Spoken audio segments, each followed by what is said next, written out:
Welcome to exam विवेचना। तो दोस्तों, जैसा कि आप लोगों को पता है, हम अपने चैनल पर डिस्कस कर रहे हैं पी वाई क्यू सीरीज़। तो जो ये पी वाई क्यू सीरीज़ है, आपकी प्रत्येक परीक्षा के लिए काफ़ी महत्वपूर्ण होने वाली है।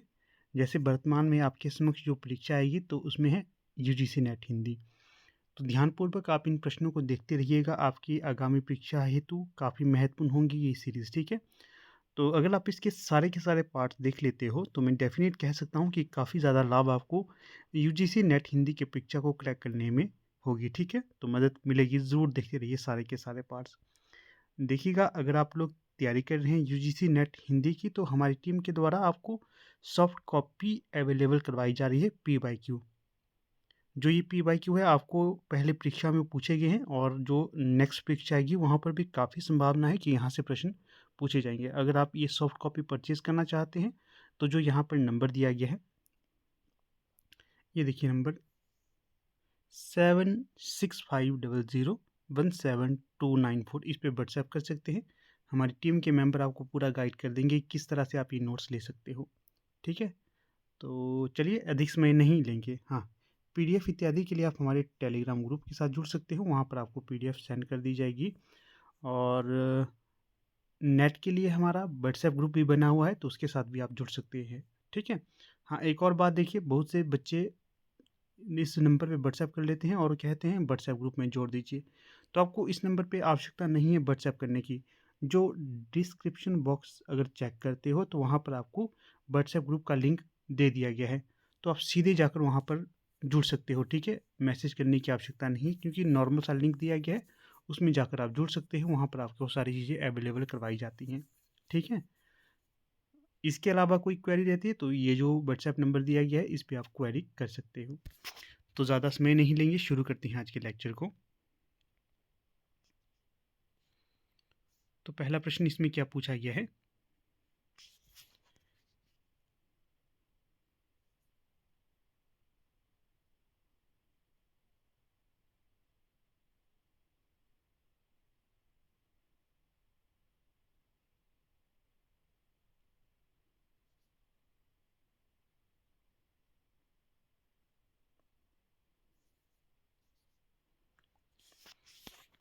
तो देखिए, पहला प्रश्न यहाँ पर देख लेते हैं। इनमें से किस साहित्य इतिहास ग्रंथ को किशोरी लाल गुप्त ने हिंदी साहित्य का प्रथम इतिहास नाम से अनुवाद करके प्रकाशित किया? ये यहाँ पर चार विकल्प दिए गए हैं, इनमें जो सही होगा तो उसका चयन करना है। तो जो सही विकल्प हो जाएगा पहले का, तो वो हो जाएगा आपका विकल्प डी। विकल्प डी सही विकल्प हो जाएगा। The modern vernacular literature of northern Hindustan को किशोरी लाल गुप्त ने हिंदी साहित्य का प्रथम इतिहास नाम से अनुवाद करके 1957 में प्रकाशित किया था। कब इसे प्रकाशित किया गया था? 1957 में, ये याद रखना है आपने। 1957 में ये प्रकाशित किया था। जबकि गार्सा दत्तासी लिखित इतिहास ग्रंथ इस्तवार दा ला लित्रेउतर एंदु ये एंदोस्तानी को लक्ष्मी सागर भाटशल्य ने हिंदू साहित्य का इतिहास नाम से अनुवाद किया। देखिए, दो तथ्य याद रखने हैं। जो the modern vernacular literature of northern Hindustan को किशोरी लाल गोस्वामी द्वारा अनुवादित कर कर प्रकाशित किया गया था 1957 में। जो ये प्रकाशन वर्ष यहाँ पर लिखा है, गार्सा दत्तासी के इतिहास ग्रंथ को लक्ष्मी सागर भाटशल्य ने हिंदू साहित्य का इतिहास नाम से अनुवाद किया था। ये भी आप याद रखिए, जो भी तथ्य मैंने आपको बताए।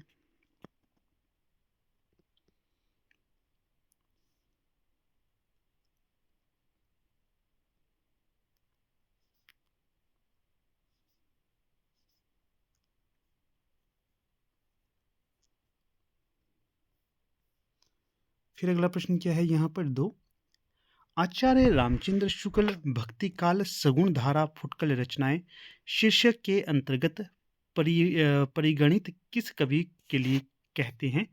डैश को कवि हृदय नहीं मिला था। उनमें वह सहृदयता और भावुकता न थी जो एक कवि में होनी चाहिए। वे संस्कृत साहित्य से सामग्री लेकर अपने साहित्य और रचना कौशल की धाक जमाना चाहते थे। ये जो कथन है किस कवि के संबंध में आचार्य रामचंद्र शुक्ल जी द्वारा कहा गया था? तो जो प्रस्तुत कथन कहा गया था केशवदास जी के लिए आचार्य रामचंद्र शुक्ल ने, ठीक है। तो ये भी आपको याद रखना है। जो केशवदास हैं ये रीतिकाल में प्रमुख आचार्य स्वीकार किए जाते हैं। फिर देखिए अगला प्रश्न है, हाँ एक और तथ्य बता देता हूँ। आचार्य रामचंद्र शुक्ल ने केशवदास को भक्तिकाल सगुण धारा फुटकल रचनाएं शीर्षक के अंतर्गत परिगणित किया है, ठीक है। फिर प्रश्न संख्या यहाँ पर देखिएगा 3। पंडित विश्वनाथ प्रसाद मिश्र के मत से रीतिकाल का नाम श्रृंगार काल होना चाहिए, क्योंकि क्योंकि क्योंकि श्रृंगार और प्रेम रस ही रीतिकाल का मुख्य विषय है। क्योंकि श्रृंगार और प्रेम रस ही रीतिकाल का मुख्य विषय है। ये किसके द्वारा स्वीकार किया गया? विश्वनाथ प्रसाद मिश्र के द्वारा। जो याद रखना आपने पूछा जा सकता है कि किसने रीतिकाल का नाम श्रृंगार काल नाम स्वीकार किया था? पंडित विश्वनाथ प्रसाद मिश्र के द्वारा, ठीक है। ये तथ्य भी आपको याद रखना है। अगला प्रश्न है यहाँ पर 4। इसमें क्या पूछा गया आपसे? अमाबस के घड़ी झिलमिल चंदा, पूनम के घड़ी सूर, नाद के घेरी बयंद गरजे, बाजंत अनहद तूर। उपर्युक्त काव्यांश में अनहद नाद की स्थिति को व्यक्त करने वाले योगी संत का नाम क्या है? तो जो सही विकल्प यहाँ पर हो जाएगा गोरखनाथ जी के द्वारा ये पंक्तियां कही गई हैं। किसके द्वारा? गोरखनाथ जी के द्वारा। सही विकल्प यहाँ हो जाएगा विकल्प बी, ठीक है। अगला प्रश्न देख लेते हैं अब। रानी केतकी की कहानी के रचनाकार कौन होंगे? रानी केतकी की कहानी।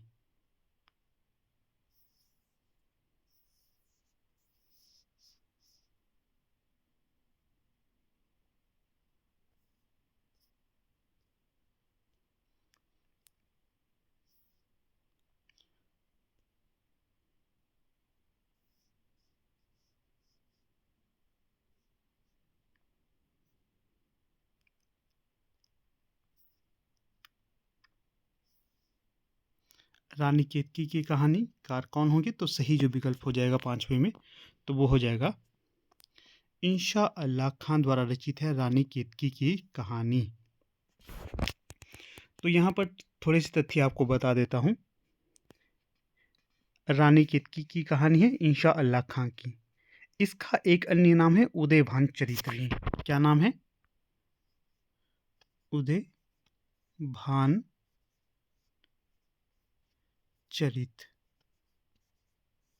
उदयभान चरित भी इसका एक अन्य नाम है, पूछा जाता है इसलिए बता रहा हूँ। फिर देखिए चंद्रधर शर्मा गुलेरी का नाम भी यहाँ पर आता है। तो इनकी जो प्रमुख रचनाएं हैं तो वो हो जाएंगी कछुआ धर्म, मारेसी मोही कुंठाव, और जो मुंशी प्रेमचंद का नाम आता है इनकी भी प्रमुख रचनाएं बता देता हूँ। सेवा सदन, करबला, प्रेम की बेदी, गवन। इसके पश्चात नाम आता है लल्लू लाल जी। तो जो लल्लू लाल हैं इन्होंने उर्दू को क्या कहा था? यामिनी भाषा। किसने उर्दू को यामिनी भाषा कहा था?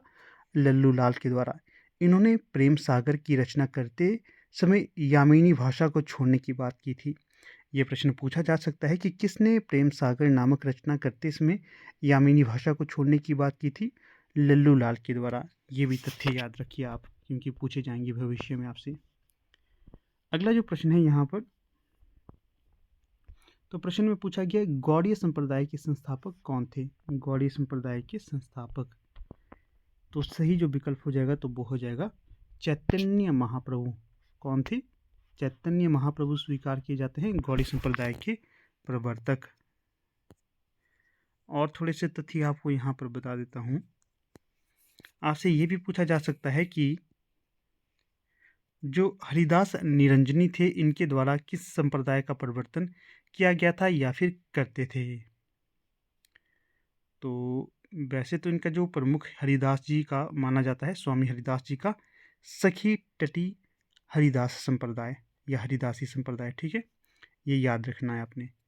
फिर अगर पूछा जाएगा लालदास के द्वारा कौन सा संप्रदाय चलाया गया था? तो लालदास जी के द्वारा लालपंथ स्वीकार किया गया था या चलाया गया था।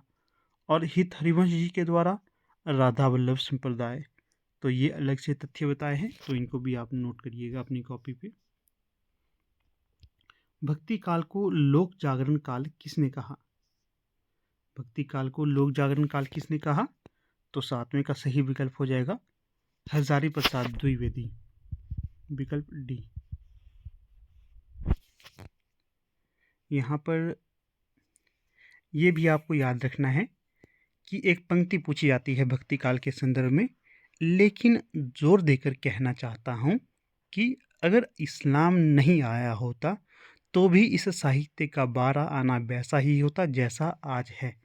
ये पंक्ति किसकी है? तो ये पंक्ति भी हजारी प्रसाद द्विवेदी की हो जाएगी। फिर है प्रश्न संख्या 8। इसमें क्या पूछा गया है? तो यहाँ पर पूछा गया है जायसीकृत पद्मावत के विषय में कौन सा कथन गलत है, गलत की बात की जा रही है। तो यहाँ पर अगर हम सारे विकल्प को पढ़ लेते हैं तो देखिए,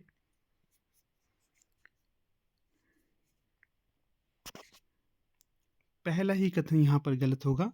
तुलसीकृत मानस के अनुकरण पर जायसी ने दोहा चौपाई शैली को अपनाया, ये पहला ही गलत हो जाएगा, इसलिए कथन ये असंगत होगा।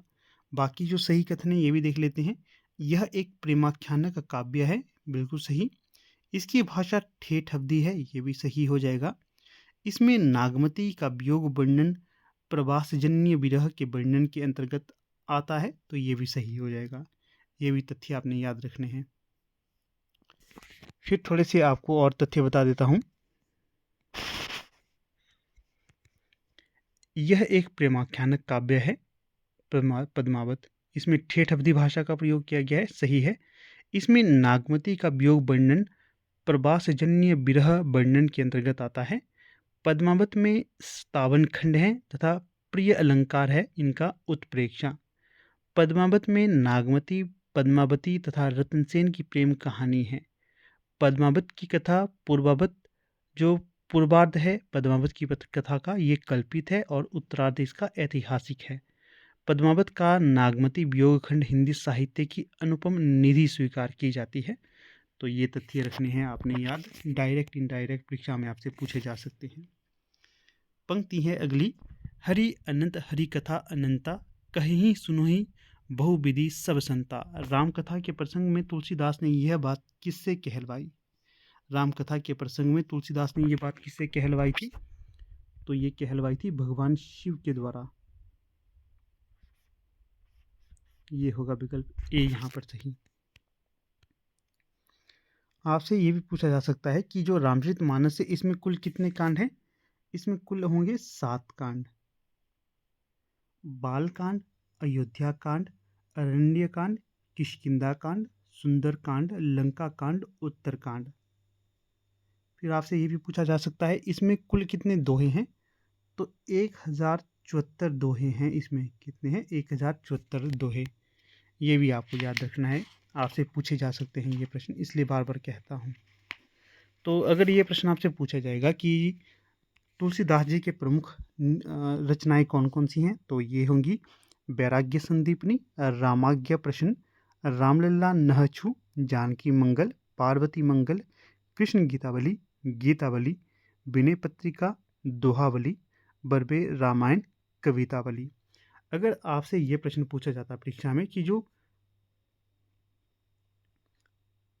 तुलसीदास है ना, इनके द्वारा रचित ग्रंथों की संख्या कितनी स्वीकार की जाती है, तो ये की जाती है 12। कितनी? 12।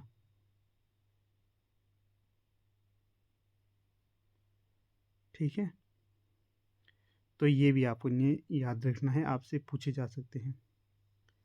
फिर प्रश्न संख्या 10 है, इसमें पूछा गया है सूरदास के दृष्टिकूटपद काव्य संग्रह में संकलित हैं।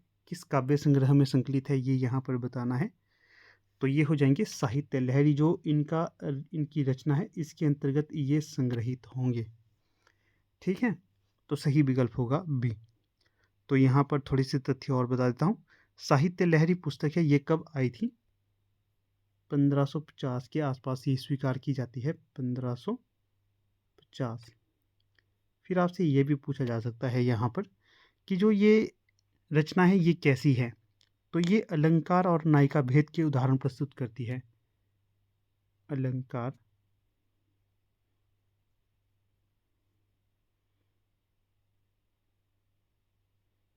और नायिका भेद, अलंकार और नायिका, ये मैंने लिख दिया। फिर ये भी है यहाँ पर तथ्य महत्वपूर्ण कि जो ये रचना है इसमें कुल कितने दृष्टिकृत पद हैं, तो ये है 118 पद, ये भी रखिएगा याद। अगला है प्रश्न 11, विज्ञान गीता के रचनाकार कौन स्वीकार किए जाते हैं? पुस्तक है विज्ञान गीता, इसके रचनाकार कौन स्वीकार किए जाते हैं? तो भाई साहब ये स्वीकार किए जाते हैं केशवदास, विकल्प डी। केशवदास की अन्य रचनाओं में शामिल हैं रसिक प्रिया, कवि प्रिया, रामचंद्रिका। रसिक प्रिया, कवि प्रिया और रामचंद्रिका। फिर प्रश्न संख्या 12, निम्नलिखित में से कौन आचार्य और कवि दोनों रूपों में जाने जाते हैं? कौन? तो जो आचार्य और कवि दोनों रूपों में जाने जाते हैं तो ये होंगे आपके देव, कवि देव, विकल्प डी।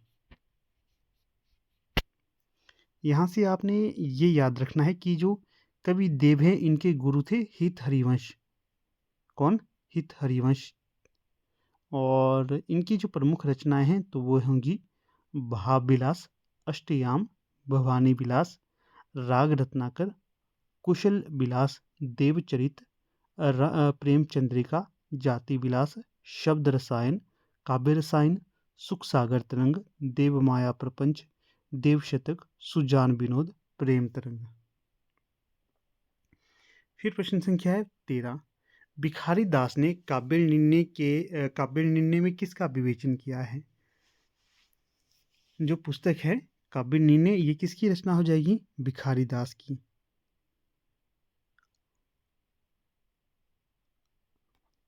तो 13 में जो सही विकल्प हो जाएगा तो वो हो जाएगा विकल्प ए, सर्वांग विवेचन से संबंधित होगी ये रचना। बात करूं भिखारी दास की तो ये रीतिकालीन कवि स्वीकार किए जाते हैं और इन्होंने काव्य के भेदों का वर्णन अर्थात सर्वांग विवेचन इस ग्रंथ में किया है।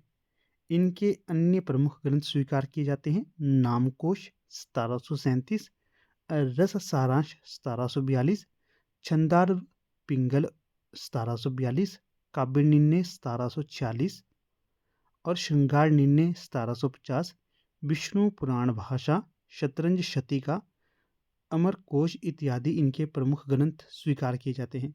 काव्य निर्णय का समय कब का होगा? 1946 का। 1740, 1940 नहीं, 1740 ये इसका समय हो जाएगा। फिर प्रश्न है 14, इसमें क्या पूछा गया है? निम्नलिखित में से स्वच्छंदतावादी साहित्य की प्रमुख विशेषता नहीं है।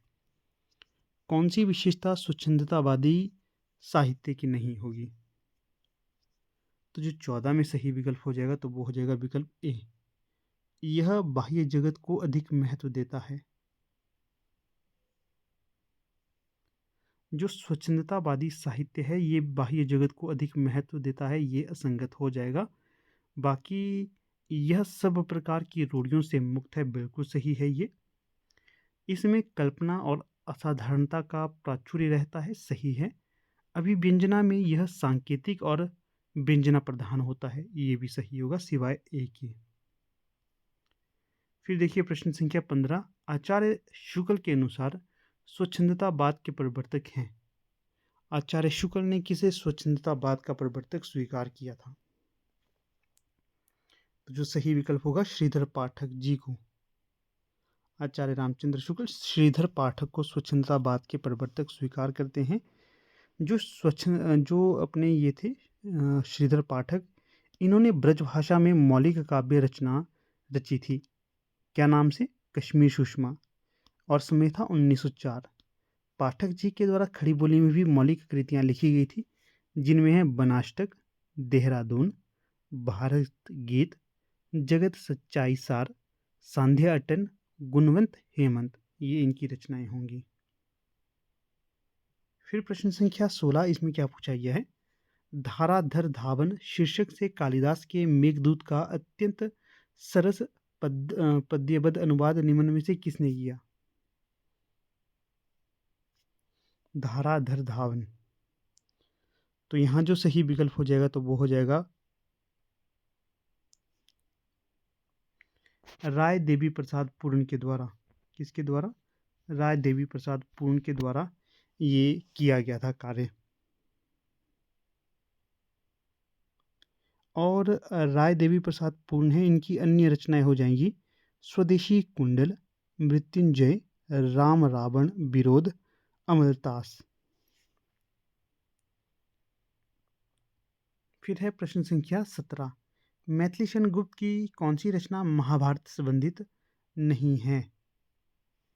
तो दिए गए विकल्पों में जो सही विकल्प होगा तो वो होगा विकल्प बी, शक्ति। ये शक्ति है, ये महाभारत से संबंधित नहीं होगी। बाकी वन वैभव, बक संहार, सैरंध्री, ये तीनों ही रचनाएं होंगी संबंधित।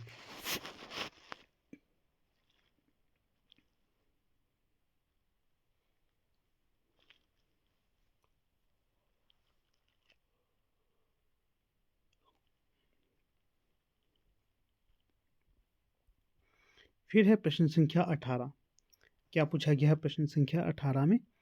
परमात्मा की छाया आत्मा में और आत्मा की छाया परमात्मा में पड़ने पर छायावाद की सृष्टि होती है, ये कथन किसका होगा? तो जो ये कथन था ये कहा गया था राम कुमार वर्मा के द्वारा छायावाद को परिभाषित करते हुए।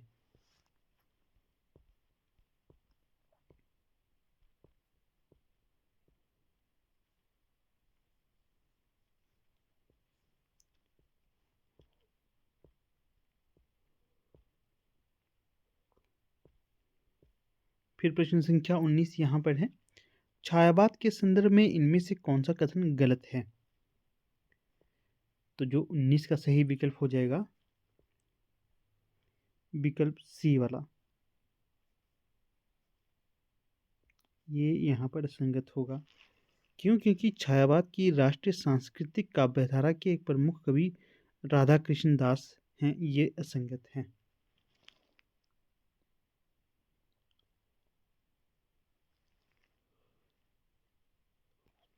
क्योंकि ये भारतेंदु युग के रचनाकार के तौर पर जाने जाते हैं। छायावाद को अपना समर्थ आलोचक नंद दुलारे वाजपेयी के रूप में मिला, ये सही है।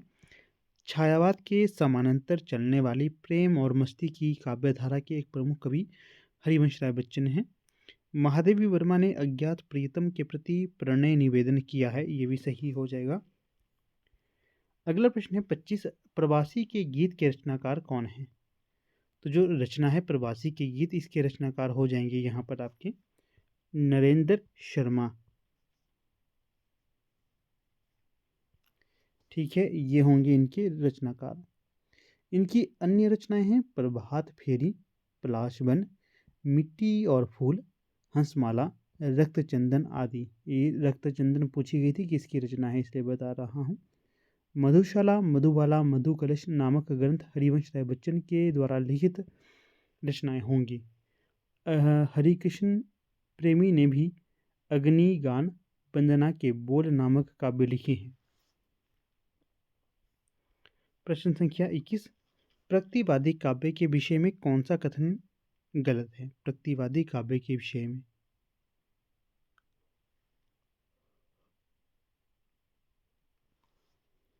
तो यहाँ जो सही विकल्प होगा, जो गलत होगा 21 में, तो वो हो जाएगा आपका इसमें धार्मिक भावनाओं का विशेष आदर होता है। इसमें धार्मिक भावनाओं का विशेष आदर होता है। जो धार्मिक भावनाएं होती है प्रगतिवादी काव्य में संबंधित नहीं होती हैं। इसमें धार्मिकता का आदर नहीं होता, ये ध्यान रखना है। इस पर द्वंद्वात्मक भौतिकवाद का प्रभाव है, सही। इसमें शोषितों के प्रति सहानुभूति है, सही। शोषक मूलक लोकतंत्र पर प्रहार किया गया है, सही।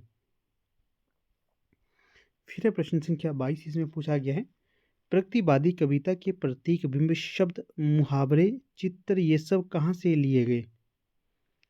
तो 22 में जो सही विकल्प हो जाएगा तो वो हो जाएगा आपका विकल्प जनजीवन के बीच से लिए गए थे। प्रश्न संख्या 23, इनमें से कौन सा नाम सही है? 23, तो जो नाम सही है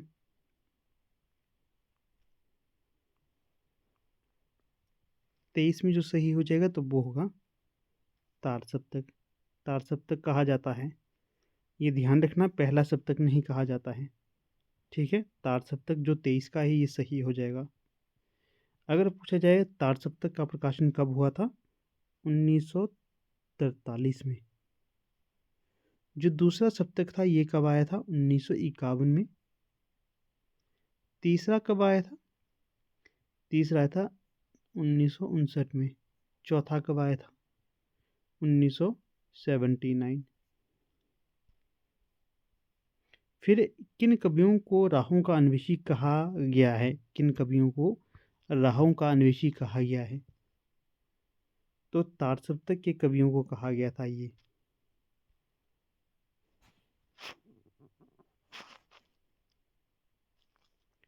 विकल्प ए यहाँ पर सही हो जाएगा। फिर प्रश्न संख्या 25 है, यहाँ पर पूछा गया है, अतिरेकवादी पूर्णता की तुष्टि करना कब रहा आसान? मुक्तिबोध द्वारा किया गया यह कथन किस विशेष मनस्थिति का द्योतक है?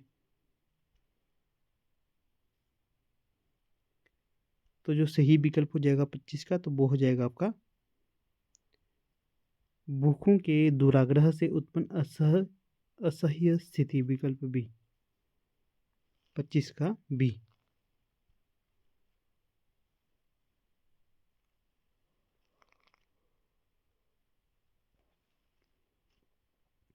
तो देखिए दोस्तों, कुछ इस प्रकार से आज का ये हमारा लेक्चर था। ज़्यादा लंबा तो इसे मैंने नहीं खींचा, परंतु जितना भी खींचा है काफ़ी महत्वपूर्ण होगा आपकी परीक्षा हेतु। तो ध्यानपूर्वक आप इस लेक्चर को देखिएगा। अगर थोड़ा सा भी लेक्चर इंपॉर्टेंट लगा हो तो अपनी कॉपी पे अवश्य इसे नोट कर देना, ताकि भविष्य के रिवीजन हेतु काफ़ी फायदेमंद साबित हो ये। ठीक है, तो चलिए कुछ इस प्रकार से लेक्चर था। PDF इत्यादि के लिए आप हमारे टेलीग्राम और व्हाट्सएप ग्रुप को ज्वाइन कर सकते हैं। धन्यवाद।